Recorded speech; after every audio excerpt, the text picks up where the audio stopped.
Hi, I'm Dr. Amy Pearson, and I'm going to be talking about how autistic adults conceptualise and recover from intimate violence and abuse. So, autism is a form of neurodivergence characterised by differences in areas such as how we allocate attention, how we communicate, how we move, how we process sensory information, and how we think.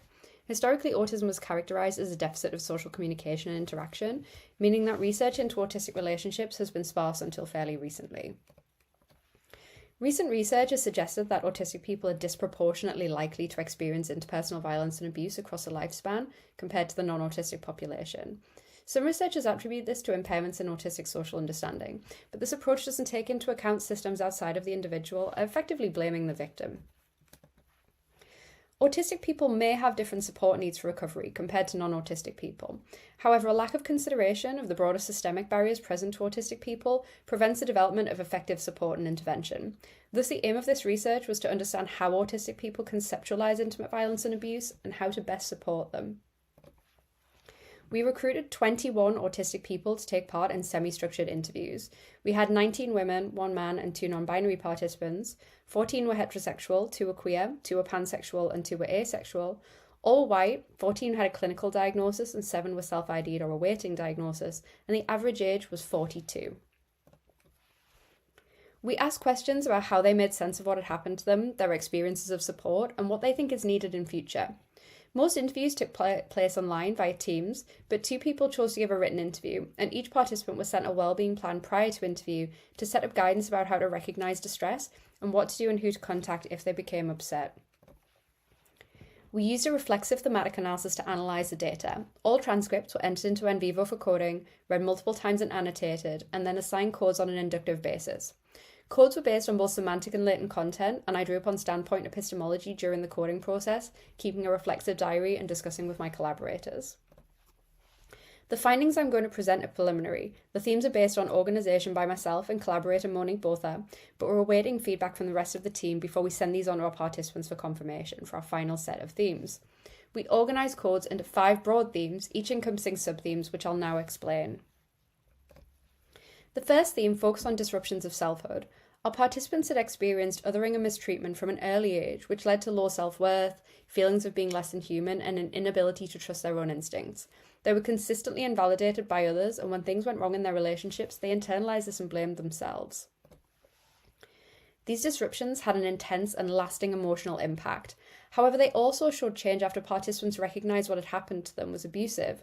They developed self-compassion and worked hard to develop self-advocacy skills that created a feeling of empowerment and self-growth. The second theme focused on conceptualizing abuse. Experiences of invalidation and stigma, in addition to issues like generational trauma, had normalized the violence they later experienced. This made it hard to recognize abuse for what it was, and was compounded by a sense that it could always be worse, regardless of the type of violence that they had experienced. Participants viewed themselves as imperfect victims, not fitting expectations of what a victim should look like.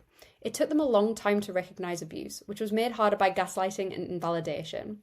Ending the relationship was often driven by realising it was impacting their children, a shock moment of realisation, or recognition that the only other way out was, as one person put it, in a box. The third theme focused on how power dynamics impacted participant experiences.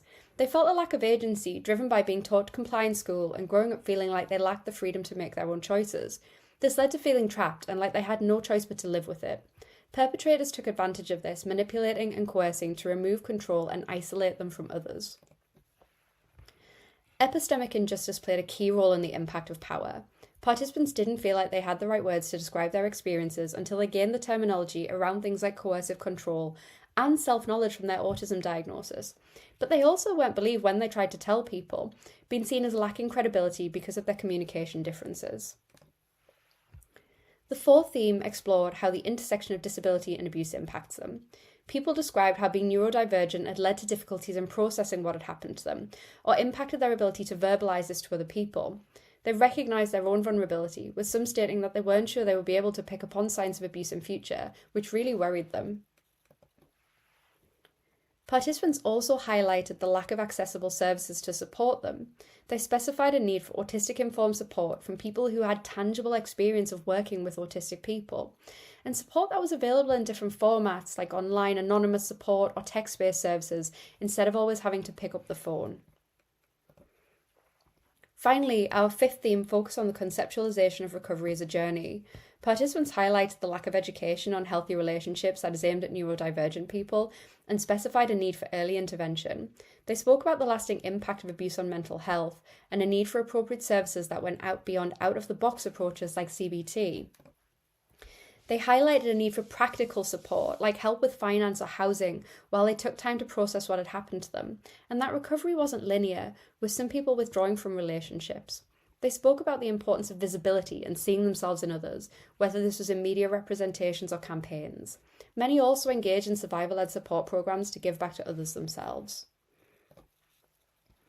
Overall, our findings provide the basis for developing better support for autistic survivors, taking into account a complex ecological framing of how micro and macro system factors impact on understanding our experiences and gaining access to appropriate support afterwards. We hope that these findings influence tangible change across services. Thank you for listening. Thank you to my collaborators, Kieran Rose, Monique Botha, Sarah Douglas and Felicity Sedgwick, and to research assistants Wendy and Alex for their amazing work on this project. We'll be hosting a one-day conference to share findings in April. Please contact me if you're interested in attending. Thank you.